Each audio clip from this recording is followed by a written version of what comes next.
Sir அதாவது எனக்கு வந்து வயசு இப்போ 30 ஆயிடுச்சு. சரி. ம். அதாவது சமீபம் எனக்கு ஒரு 2 இயர்ஸ் இல்லை 3 இயர்ஸ்லேருந்து இந்த மாஸ்டர்பேஷன் உண்டுங்க சார். சரிங்க.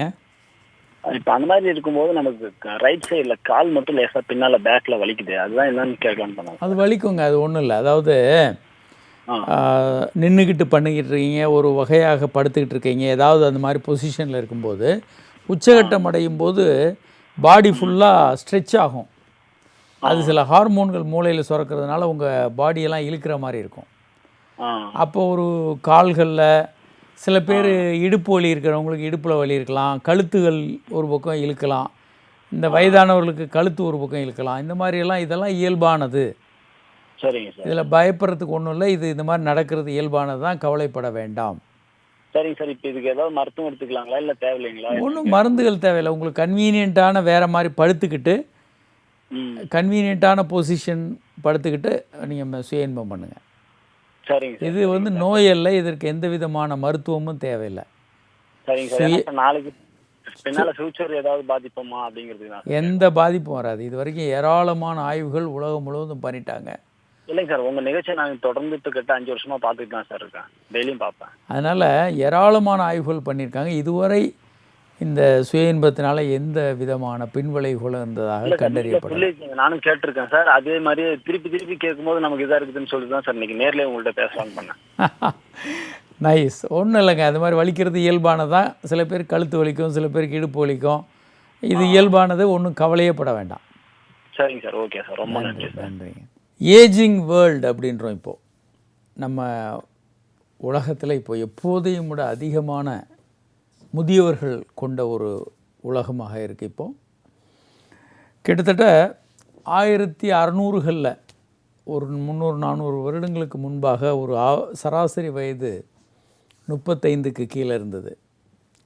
1800களில் வந்து 45 வயதாக அது இருந்தது.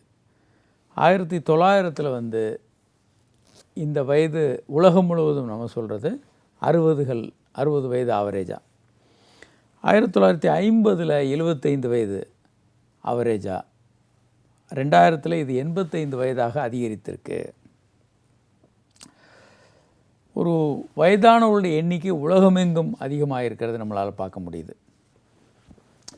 அமெரிக்காவில் சில ஆய்வுகள் பண்ணியிருக்காங்க. ஒரு 65 வயதிற்கு மேற்பட்டவர்கள் அப்படின்னு எடுத்தால் கிட்டத்தட்ட 4 கோடி பேர். அமெரிக்காவில் ஒரு கிட்டத்தட்ட 18-17 கோடி பேர் இருந்தாங்கன்னா அதில் 4 கோடி பேர் வந்து 65 வயதை தாண்டியவர்களாக இருக்கிறாங்க. கிட்டத்தட்ட 12.4% பேர்.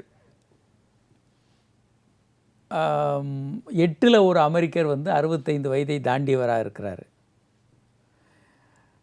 இன்னும் 2030களில் 7.5 கோடி மக்கள் அமெரிக்காவில் மட்டுமே 65 வயதை தாண்டியவர்களாக இருப்பாங்க. 5ல் ஒரு அமெரிக்கர் வந்து 2030களில் 60 வயது 65 வயதை தாண்டியவர்களாக இருப்பாங்க. அப்போது உலகம் முழுவதும் கிட்டத்தட்ட இந்த டேட்டா வந்து பொருந்தும். உலகம் முழுவதுமே வயதானவர்களுடைய பாப்புலேஷன் அதிகமாகும். இவர்கள் வாழ்நாள் மட்டும் நிறைய வாழ்ந்தால் போதுமா? ஒரு குவாலிட்டியான வாழ்க்கை வாழ வேண்டாமா? பல விஷயங்களை கம்பேர் பண்ணியிருக்காங்க.